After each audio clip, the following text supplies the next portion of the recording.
আসসালামু আলাইকুম। আর্নিংস নেটওয়ার্কের পক্ষ থেকে আমি রব্বানি আপনাদের সকলকে জানাই স্বাগতম। আগের ভিডিওগুলো যদি আপনারা দেখে থাকেন তাহলে বুঝতেই পারতেছেন যে আজকের ভিডিওটি আমরা কোথা থেকে শুরু করব। আজকের ভিডিওটিতে আমরা পোস্ট ক্রিয়েট করা শিখব। সো আর কথা না বাড়িয়ে চলুন মূল ভিডিওটি শুরু করা যাক।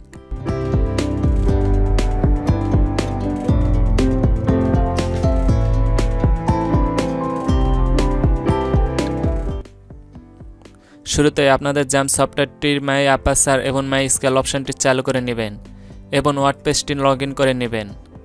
ওয়ার্ডপ্রেসটি লগ ইন করার পর ড্যাশবোর্ডে আসবেন এবং ড্যাশবোর্ডে এসে এখানে পোস্ট অপশানে ক্লিক করবেন এবং এখানে আপনারা দেখতেই পাচ্ছেন একটি পোস্ট ক্রিয়েট করা রয়েছে।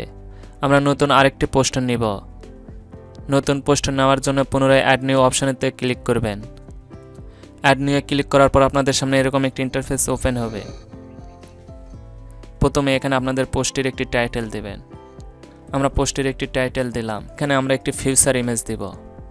ফিউচার ইমেজ দেওয়ার জন্য এখানে উপরে পাবলিশের পাশে সেটিং একটি আইকন দেখতে পাবেন। এই আইকনটিতে ক্লিক করে দিবেন এবং এখানে পাশে পোস্ট নামের এই অপশনটিতে ক্লিক করে দিবেন এবং স্ক্রল করে একটু নিচে যাবেন। নিচে গেলে আপনারা দেখতে পাবেন ফিউচার ইমেজ নামের একটি অপশন রয়েছে এবং এখানে সেট ফিউচার ইমেজ নামের অপশনটির উপরে ক্লিক করে দিবেন।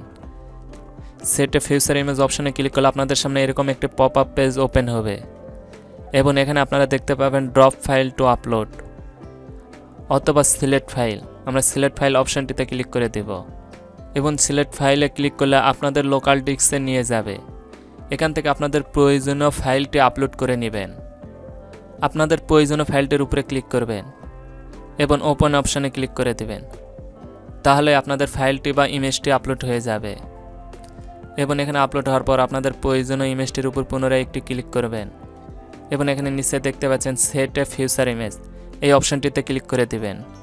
তাহলেই দেখতে পাবেন আপনাদের ইমেজটি আপলোড হয়ে গিয়েছে।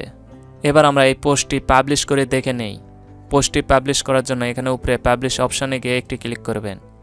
পুনরায় পাবলিশ অপশানে ক্লিক করবেন এবং এই পপ আপ পেজটি ক্রস করে দেবেন। এবার আমরা আমাদের ওয়েবসাইটটিতে যাই। ওয়েবসাইটটিতে আসার পর আপনাদের ওয়েবসাইটটি একবার রিফ্রেশ করে নেবেন। ওয়েবসাইটটি রিফ্রেশ করার পর স্ক্রল করে একটু নিচে আসবেন। তাহলে আপনাদের পোস্টটি দেখতে পাবেন এবং এই পোস্টটির উপরে পুনরায় একটি ক্লিক করবেন। পোস্টটির উপর ক্লিক করার পর আপনাদের পোস্টটি সম্পূর্ণরূপে দেখতে পাচ্ছেন। এবার আমরা এই পোস্টটির সম্পর্কে কিছু লিখব। লেখার জন্য এখানে আপনারা সাইটে একটি প্লাস আইকন অথবা উপরে একটি প্লাস আইকন দেখতে পাবেন। এই প্লাস আইকনটিতে ক্লিক করবেন এবং এখানে নিচে প্যারাগ্রাফ নামের একটি অপশন দেখতে পাবেন। এই অপশনটিতে ক্লিক করে দিবেন এবং এখানে আপনাদের প্রয়োজন অনুযায়ী লেখালেখি করতে পারবেন। পূর্বে থেকে আমি কিছু টেক্সট কপি করে রেখেছিলাম, সেটি এখানে পেস্ট করলাম। এবার আপনারা চাইলে এই টেক্সটটির কালার, ব্যাকগ্রাউন্ড, সাইজ সব কিছু চেঞ্জ করতে পারবেন। আপনাদের যদি এই টেক্সটগুলো বোল্ড করার প্রয়োজন হয় তাহলে টেক্সটগুলো সিলেক্ট করে নেবেন এবং এই অপশনটিতে ক্লিক করে দিবেন। তাহলেই দেখতে পাবেন আপনাদের টেক্সটগুলো বোল্ড হয়ে গেছে এবং পুনরায় যদি আবার আগের মতো করে নিতে হয় তাহলে পুনরায় টেক্সটগুলো সিলেক্ট করে নেবেন এবং বোল্ড এই অপশানটিতে ক্লিক করে দেবেন। তাহলে পুনরায় আগের মতো হয়ে যাবে। এবং এখানে আরেকটি অপশন রয়েছে অ্যালাইনমেন্ট। আপনারা চাইলে এই টেক্সটগুলোর অ্যালাইনমেন্ট সেন্টার, লেফট বা রাইট করতে পারবেন। মনে করেন আমি সেন্টার করলাম, দেখতে পাচ্ছেন সেন্টার হয়ে গেছে। আবার মনে করেন রাইট করব, তাহলে পুনরায় টেক্সটগুলো সিলেক্ট করে নিলাম এবং রাইটে ক্লিক করে দিলাম। তাহলে টেক্সটগুলো রাইটে চলে গেল। আর যদি লেফটের প্রয়োজন হয় তাহলে পুনরায় টেক্সটগুলো সিলেক্ট করে নেবেন এবং লেফটে ক্লিক করে দেবেন। তাহলে আপনাদের টেক্সট অ্যালাইনমেন্ট লেফটে চলে যাবে। এবং বিয়ের পরে রয়েছে আই, অর্থাৎ আপনাদের এই টেক্সটগুলো যদি ইতালিয়ান করতে হয় তাহলে টেক্সটগুলো সিলেক্ট করে নেবেন এবং এই অপশানটিতে ক্লিক করে দেবেন। তাহলেই দেখতে পাচ্ছেন আপনাদের টেক্সটগুলো ইতালিয়ান হয়ে গিয়েছে। এবং যদি পুনরায় আগের মতো করতে চান তাহলে টেক্সটগুলো পুনরায় সিলেক্ট করে নেবেন এবং এই অপশানটিতে ক্লিক করে দেবেন। এবং এরপরে রয়েছে লিঙ্ক, অর্থাৎ আপনারা যদি কোনো টেক্সট, বাটন বা কোনো কিছুর মাঝে যদি লিঙ্ক বসাতে চান তাহলে প্রথমে সেই অপশানটি সিলেক্ট করে নেবেন। যেমন ধরেন আমি এই ডিজাইনের ভিতরে একটি লিঙ্ক বসাবো। এই অপশানটি সিলেক্ট করে নেবেন এবং এই লিঙ্ক অপশানটিতে ক্লিক করে দেবেন এবং এখানে আপনাদের প্রয়োজন অনুযায়ী লিঙ্কটি বসাবেন। আমি দিলাম google.com এবং এর নিচে একটি অপশান দেওয়া রয়েছে ওপেন এ নিউ ট্যাব, অর্থাৎ এই লিঙ্কে ক্লিক করলে নতুন একটি ট্যাব চালু হবে। আমরা এই অপশানটি চালু করে দিলাম এবং লিঙ্কটি সেভ করার পর আমরা পোস্টটি পুনরায় আপডেট করলাম এবং আপডেট করার পর পুনরায় আমাদের পোস্টটিতে ফিরে গেলাম এবং এখানে এসে পুনরায় রিফ্রেশ করলাম। রিফ্রেশ করার পর আপনারা দেখতেই পাচ্ছেন আমাদের টেক্সটগুলো শো করতেছে এবং এখানে আপনারা মাউস পয়েন্টের উপর খেয়াল করলে দেখতে পাবেন মাউস পয়েন্টার যখনই ডিজাইনের উপর যাচ্ছে তখনই এটা লিঙ্ক আইকন দেখতে পাচ্ছেন। এবার আমরা এই লিঙ্কটির উপরে ক্লিক করে দেখি কি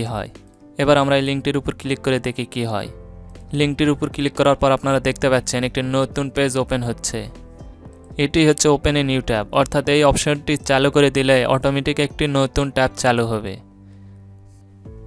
এবং এখানে লিঙ্কের পাশে একটি আরও চিহ্ন রয়েছে, এখানে ক্লিক করলে আপনারা কয়েকটি অপশন দেখতে পাবেন। যেমন ধরেন আপনাদের কোনো টেক্সট যদি হাইলাইট করতে হয় তাহলে সেই টেক্সটটি সিলেক্ট করে নেবেন এবং এখানে আরও চিহ্নতে ক্লিক করবেন এবং এখানে হাইলাইট এই অপশানটিতে ক্লিক করে দিবেন এবং এখানে আপনাদের পছন্দ অনুযায়ী একটি কালার সিলেক্ট করে দিবেন। তাহলে এখানে আপনাদের প্রয়োজনীয় বা হাইলাইট টেক্সটটি হাইড হয়ে যাবে। এবং এখানে হাইলাইটের নিচে আরও কিছু অপশন রয়েছে, আপনারা সকল অপশানগুলো চেক আনচেক করে দেখে নেবেন, কারণ আমি যদি সকল অপশানগুলো দেখাতে চাই তাহলে অনেক লং একটি ভিডিও হবে।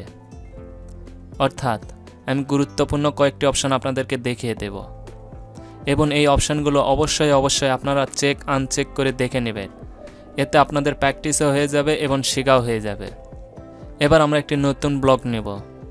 নতুন ব্লগ নেওয়ার জন্য পুনরায় প্লাস আইকনে ক্লিক করবেন এবং এখানে মনে করেন আমরা একটি লিস্ট অপশান নেব। এখানে লিস্ট নামের একটি অপশান দেখতে পাবেন, এই অপশানটিতে ক্লিক করে দিবেন। তাহলে এখানে আপনাদের লিস্ট অপশান দেখতে পাবেন। 01 লেখার পর আপনারা ইন্টার বাটনে ক্লিক করবেন, তাহলে অটোমেটিক আপনাদের লিস্ট আকার দেখতে পাবেন। এবং এখানে দিলাম 02, পুনরায় ইন্টার এবং এখানে দিলাম 03। এবার দেখেন এখানে আপনাদের লিস্টের পাশে বৃত্ত রয়েছে, আপনারা মনে করেন এখানে নাম্বার দেবেন, সিরিয়াল নাম্বার। তাহলে এখানে আপনারা দেখতে পাবেন প্রথমে লেখা আছে কনভার্ট টু আনঅর্ডার লিস্ট এবং তারপরে দেওয়া রয়েছে কনভার্ট টু অর্ডার লিস্ট, এই অপশানটিতে ক্লিক করে দিবেন। তাহলে দেখতে পাবেন আপনাদের অটোমেটিক লিস্ট সিরিয়াল নাম্বার চলে এসেছে। এবার আমরা একটি টেবিল তৈরি করে দেখাবো। টেবিল তৈরি করার জন্য আপনারা এখানে টেবিল নামের একটি অপশান দেখতে পাবেন, এই অপশানটিতে ক্লিক করে দেবেন এবং ক্লিক করার পর আপনারা এরকম একটি ইন্টারফেস দেখতে পাবেন। এবং এখানে আপনারা কয়টি কলম বা কয়টি রোর প্রয়োজন সেটি সিলেক্ট করে দেবেন। মনে করেন আমরা 3টি কলম নিব, সো এখানে 3টি দিলাম এবং রো নিব 4টি, সো এখানে 4টি দিলাম এবং ক্রিয়েট এ টেবিল এই অপশানটিতে ক্লিক করে দেবেন। তাহলেই দেখতে পাবেন অটোমেটিক আপনাদের টেবিলটি তৈরি হয়ে গেছে এবং এখানে এই টেবিলে আপনাদের ইচ্ছা মতো কাজ করতে পারবেন। যেমন মনে করেন এখানে আমাদের ইচ্ছা মতো টেবিলটি ফিল আপ করলাম এবং এটি পুনরায় আপডেট করে নিলাম এবং আপডেট করার পর পুনরায় আমাদের ওয়েবসাইটে গেলাম এবং পুনরায় রিফ্রেশ দিলাম। এবার আমরা দেখে নেই আমাদের টেবিলগুলো দেখতে কেমন। এখানে আমাদের লিস্ট এবং টেবিলটি আপনারা দেখতে পাচ্ছেন। আবার পুনরায় আমরা ওয়ার্ডপ্রেসের ড্যাশবোর্ডে ফিরে আসলাম। এবার আমরা পুনরায় একটি নতুন ব্লগ নেব। নতুন ব্লগ নেওয়ার জন্য পুনরায় ইন্টারে ডবল ক্লিক করবেন এবং এখানে প্লাস আইকনটিতে ক্লিক করলাম। এবার আমরা একটি ইমেজ নেব। ইমেজ নেওয়ার জন্য এখানে স্ক্রল করে একটু নিচে আসলে আপনারা ইমেজ নামের একটি অপশান দেখতে পাবেন, এই অপশানটিতে ক্লিক করে দিবেন। ইমেজ নামের এই অপশানটিতে ক্লিক করার পর আপনাদের সামনে এরকম একটা ইন্টারফেস ওপেন হবে। এখানে আপনাদের ইচ্ছা মতো ইমেজ আপলোড করতে পারবেন অথবা মিডিয়া লাইব্রেরি থেকে নিয়ে আসতে পারবেন অথবা চাইলে আপনারা ইমেজের ইউআরএলও দিতে পারবেন। আমরা মিডিয়া লাইব্রেরি নিয়ে একটু আলোচনা করে নিই। মিডিয়া লাইব্রেরি নিয়ে আলোচনা করার জন্য প্রথমে আমাদের ওয়ার্ডপ্রেসের ড্যাশবোর্ডে যেতে হবে। এখানে আপনারা স্ক্রল করলে নিচে একটি অপশান দেখতে পাবেন মিডিয়া, এই অপশানটি হচ্ছে মিডিয়া লাইব্রেরি। এখানে অলরেডি 2টি ইমেজ আপলোড করা রয়েছে। আপনারা চাইলে প্রথমেই এখানে আপনাদের সকল ইমেজ আপলোড করে রাখতে পারবেন অথবা আপনাদের পোস্টে যেগুলো ইমেজ আপলোড করবেন সকল ইমেজগুলো এখানে দেখতে পাবেন। শুধু ইমেজ না, আপনাদের সকল প্রকার ফাইল, ভিডিও সব কিছুই এখানে আপনারা দেখতে পাবেন। আশা করি আপনারা বুঝতে পেরেছেন মিডিয়া লাইব্রেরি কি। এখানে যেহেতু আমাদের মিডিয়া লাইব্রেরিতে ইমেজ আপলোড করা রয়েছে তাই আমরা মিডিয়া লাইব্রেরি থেকে ইমেজটি আপলোড করে নিই। মিডিয়া লাইব্রেরিতে ক্লিক করলে আপনাদের মিডিয়া লাইব্রেরিতে নিয়ে আসবে, অর্থাৎ আপনাদের সামনে এরকম একটি পপ আপ পেজ ওপেন হবে এবং এখান থেকে আপনাদের প্রয়োজনীয় ইমেজটি সিলেক্ট করে দেবেন এবং একদম নিচে ডান সাইডে সিলেক্ট নামের একটি অপশান দেখতে পাবেন, এই অপশানটিতে ক্লিক করে দেবেন। তাহলে ইমেজটি আপলোড হয়ে যাবে। কিভাবে ইমেজ আপলোড করতে হবে আশা করি আপনারা বুঝতে পেরেছেন। এবার আমরা একটি ইমেজ গ্যালারি তৈরি করা দেখব। ইমেজ গ্যালারি তৈরি করার জন্য পুনরায় উপরের এই প্লাস আইকনটিতে ক্লিক করবেন এবং স্ক্রল করে একটু নিচে আসবেন। নিচে আসলে এখানে আপনারা গ্যালারি নামের একটি অপশান দেখতে পাবেন। এই অপশানটিতে ক্লিক করে দেবেন এবং এখানে গ্যালারি অপশানে ক্লিক করার পর আপনাদের সামনে এইরকম একটি ইন্টারফেস ওপেন হবে এবং এখানে আপনাদের প্রয়োজন অনুযায়ী ইমেজ আপলোড করতে পারবেন। আমাদের মিডিয়া লাইব্রেরি থেকে কয়েকটি ইমেজ আপলোড করে নেই। মিডিয়া লাইব্রেরি থেকে ইমেজ আপলোড করার জন্য পুনরায় মিডিয়া লাইব্রেরিতে ক্লিক করলাম এবং এখান থেকে কয়েকটি ইমেজ আমরা সিলেক্ট করে নিলাম এবং এখানে নিচে ক্রিয়েট এ নিউ গ্যালারি এই অপশানটিতে ক্লিক করে দিলাম। পুনরায় নিচে আপনারা দেখতে পাচ্ছেন ইনস্ট্যান্ট গ্যালারি এই অপশানটিতে ক্লিক করে দিলাম। এই অপশানটিতে ক্লিক করার পর আপনারা দেখতে পাচ্ছেন এখানে খুব সুন্দর একটি গ্যালারি তৈরি হয়েছে। এবার আমরা দেখব এখানে ভিডিও কিভাবে আপলোড করতে হয়। ভিডিও আপলোড করার জন্য পুনরায় প্লাস আইকনে ক্লিক করব এবং স্ক্রল করে একটু নিচে আসব। নিচে আসলে আপনারা এখানে দেখতে পাবেন ভিডিও নামের একটি অপশান রয়েছে। এই অপশানটিতে ক্লিক করে দিব এবং এখানে পুনরায় ইমেজ আপলোডের মতো ভিডিওটি আপলোড করে দিব। তাহলেই ভিডিও আপলোড হয়ে যাবে। যদি মনে করেন আপনারা ইউটিউবের ভিডিও আপলোড করবেন তাহলে কি করবেন? ইউটিউবের ভিডিও আপলোড করার জন্য পুনরায় প্লাস আইকনে ক্লিক করে দেবেন এবং স্ক্রল করে নিচে আসবেন এবং এখানে ইউটিউব নামের একটি অপশন রয়েছে। এই অপশনটিতে ক্লিক করে দেবেন এবং এখানে আপনাদের ইউটিউবের লিঙ্কটি দিলেই ভিডিওটি আপলোড হয়ে যাবে। এবার আমরা একটি বাটন ক্রিয়েট করে দেখি। বাটন ক্রিয়েট করার জন্য পুনরায় প্লাস আইকনে ক্লিক করব এবং স্ক্রল করে নিচে আসব এবং এখানে বাটমে একটি অপশন দেখতে পাবেন। এই অপশনটিতে ক্লিক করে দেব এবং এখানে আপনাদের বাটমটির একটি নাম দিবেন। যেমন মনে করেন আমি দিলাম বাটম এবং আপনাদের প্রয়োজন অনুযায়ী এই বাটমটি এডিট করতে পারবেন। মনে করেন এই বাটমটি আপনি সেন্টারে নিয়ে যাবেন। সো বাটমটির উপরে ক্লিক করবেন এবং উপরে আপনারা এরকম একটি পপ আপ পেজ দেখতে পাবেন এবং এই পপ আপের উপরে এখানে আপনারা দেখতে পাচ্ছেন চেঞ্জ আইটেম জাস্টিফাইস। এই অপশনটির উপরে ক্লিক করবেন এবং মনে করেন আমি এই বাটমটি সেন্টারে নেব। এখানে আপনারা সেন্টার নামের এই অপশনটিতে ক্লিক করে দেবেন। তাহলেই দেখতে পাবেন বাটমটি সেন্টারে গিয়েছে। এভাবে আপনারা সকল অপশনগুলো চেক আনচেক করে দেখে নেবেন এবং পুনরায় আমরা এখানে আপডেট অপশনটিতে ক্লিক করে দেব এবং পুনরায় আমাদের ওয়েবসাইটটিতে যাব এবং ওয়েবসাইটটিতে আসার পর পুনরায় ওয়েবসাইটটি রিফ্রেশ করব এবং রিফ্রেশ করার পর স্ক্রল করে নিচে আসলে আপনারা দেখতে পাবেন আমাদের বাটমটি অ্যাড হয়ে গেছে। পুনরায় আমরা ওয়ার্ডপ্রেসের ড্যাশবোর্ডে ফিরে আসলাম এবং এখানে ব্লকের পাশে আরও একটি অপশন রয়েছে পার্টনার্স। এখানে ব্লকের কয়েকটি টেমপ্লেট দেওয়া রয়েছে। আপনারা চাইলে এই টেমপ্লেটগুলোও ইউজ করতে পারেন। যেমন মনে করেন আমরা এই টেমপ্লেটগুলো ইউজ করব। সো এই টেমপ্লেটের উপর ক্লিক করে দেবেন। টেমপ্লেটটির উপরে ক্লিক করলে অটোমেটিক আপনাদের টেমপ্লেটটি ইনসাইট হয়ে যাবে।